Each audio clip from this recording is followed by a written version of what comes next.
Oh, hello there. I didn't see you come in. Welcome to Bixby's Beer Reviews, #Holiday After Hours. Today we're going to be discussing a style you've no doubt seen all over the shelves at your local bottle shop. Christmas beers, sometimes called Christmas ales or winter warmers. It's a wonderfully festive style that can bring warmth on even the coldest evenings as you sit and wait to hear the telltale sound of reindeer hooves on the roof. Today we're going to be checking out a winter warmer example that comes to us from the Trappists up at Spencer Abbey in Spencer, Massachusetts. Now, winter warmer or Christmas ale is a style that really reflects the interests of the brewery that made it.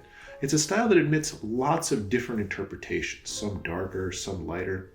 The things it tends to have in common, though, are the use of alternative sugars and then what I would broadly call mulling spices, things like star anise or clove or cardamom, a little bit like the way that pumpkin beer often uses pumpkin pie spices.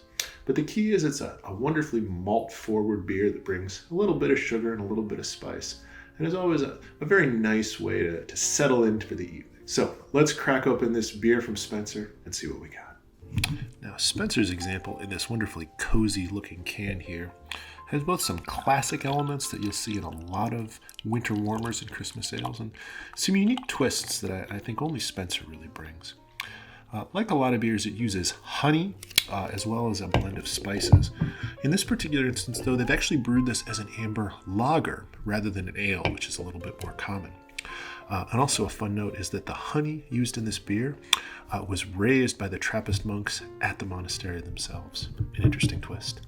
At any rate, let's get a look in right here. You can see, as its name says, it is very much an amber lager. It's quite clear. Has a nice little fluffy head up here, but not too much. As I said, Christmas ales and winter warmers can have a wide range of styles. So you may see very dark, very heavy examples, or you may see lighter examples that are actually quite well carbonated. In this instance, only 5.3%, relatively light as these things go. And either way, beautiful looking beer. Let's go ahead and give it a smell. Very warming aroma on this winter warmer. I get a lot of cinnamon and cardamom right up front. And as it lingers a little bit and warms up just a little bit from the fire here, I also get just a little bit of star anise. Of course, a very strong aroma.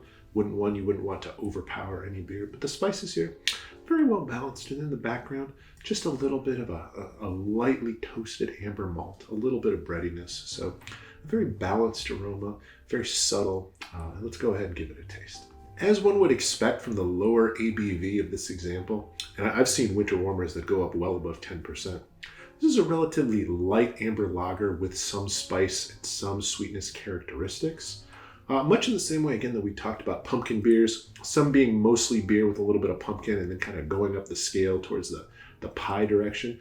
This is mostly a delectably dry, crushable amber lager that comes with some delightful Christmas cookie characteristics. The spices are very restrained. They're an appropriate amount. They're more of a top note and less of the dominant flavor. And I would say that the honeyed sweetness brings out the malty character very well in the flavor. So you get a very refreshing beer, a very drinkable beer, a beer that I think that you could have with quite a bit of foods, actually, relative to some of the heavier examples. So I hope you've enjoyed checking out this Trappist example from the only Trappist brewery here in America. I'm going to be checking out a wide range of Christmas ales and winter warmers throughout this month. I'll be posting them as reels on our Instagram account. So make sure you like and follow that account, and as well as like, follow, and subscribe our channel here. And I look forward to seeing you again throughout this wonderful month as we celebrate the holidays together. And until then, bye now.